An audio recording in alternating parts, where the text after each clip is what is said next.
সবার প্রথমে সকল বন্ধুদের জানাই শুভ গণেশ চতুর্থী। সকাল সকাল উঠে বাসি কাজ সেরে সকল কাজ সেরে নিয়ে চান করে পুজো দিয়ে নিয়েছি। আমার কাছে যেহেতু পিতলের গণপতি বাপ্পা আছে, তাই জন্য আমি আর মাটির বাপ্পা নিয়ে আসিনি।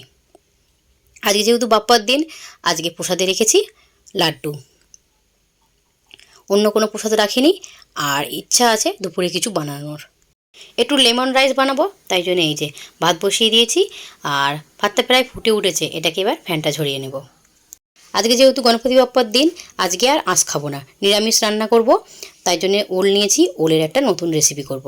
আজকে আর রান্নার ভিডিওগুলো দিতে পারিনি, অনেকটাই ব্লগটা বড় হয়ে যাবে, তাই চলুন কী কী রান্না করেছি দেখে নিই। থালা তো সাজিয়েই নিয়েছি।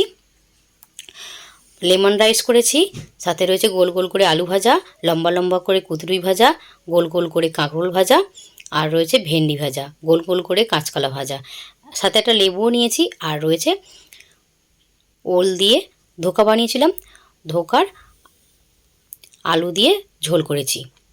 এটা হচ্ছে মাম্মামের ড্যাডির থালি। আর প্রথমে খাবার আমি বেড়ে আগে বাপ্পার কাছে রেখে এসেছি। চলো বন্ধুরা, বাবু আর মামের থালাটাও বেড়ে নিই, পরে কথা হচ্ছে। আমি যখন ঠাকুরের বাসন ধুচ্ছিলাম, তখন দেখি না মামসোনা ঘুরে বেড়াচ্ছে। তাই ভাবলাম মামসোনাকে ডেকে বললাম, মামসোনা আজকে যেহেতু বাপ্পার দিন, তুমি একটা গণপতি বাপ্পা এঁকে দেখাও আমাকে। যেই কথা সেই কাজ, মামসোনা আঁকার খাতা পেন্সিল নিয়ে বসে পড়েছে। এই যে বসে বসে নিজে এঁকেছে। আমি নিজে চোখে বিশ্বাস করতে পারছি না যে মামসোনা এত সুন্দর এঁকেছে। একটা বাপ্পা এই যে মণ্ডপে বসে আছে, আর একটা বাপ্পা লাড্ডু খাচ্ছে, আর একটা বাপ্পা এই যে চাঁদের কোলে ঘুমাচ্ছে, চাঁদ মামার কোলে। এত সুন্দর মাম্মাম যে আঁকতে পারবে, আমি নিজেই বিশ্বাস করতে পারি না। আমার তো ভীষণ ভালো লেগেছে। বন্ধুরা, আপনাদের কার কেমন লেগেছে অবশ্যই একটু কমেন্ট করে বলো। পাপ্পাকে প্রসাদটা দেওয়ার সময় তখন আমি আর ভিডিও করিনি। এই যে এখন প্রায় বিকালবেলা আমি ভিডিওটা শ্যুট করছি। এই যে বাপ্পার থালাটা আমি এইভাবে সাজিয়েছি। বন্ধুরা, কেমন হয়েছে অবশ্যই কমেন্ট করে বলো।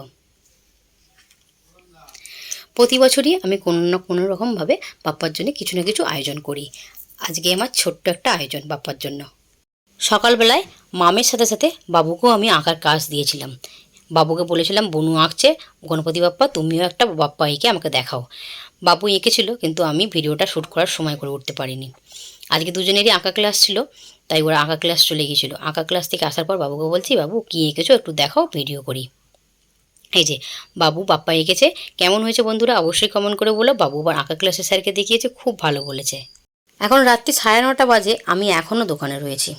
দোকান থেকে এবার বেরোবো। এই যে ব্যাগ ভরে মাল গোছানো রেডি। জন্মদিন উপলক্ষে একটা বড় মালের অর্ডার ছিল, সেগুলোকে রেডি করলাম দুজনে মিলে, মাম্মামের ড্যাডি আর আমি। কিছু মাল বাকি আছে, সেগুলো হচ্ছে কালকে দেওয়া হবে। লিকুইড দুধ, ওগুলো কালকে দেওয়া হবে, নয়তো নষ্ট হয়ে যাবে। আর এই মালগুলো আজকে চলে যাবে। এবার মাম্মামের ড্যাডি একাই দোকানটা সামলে নেবে। আমি এবার দোকান থেকে যাব।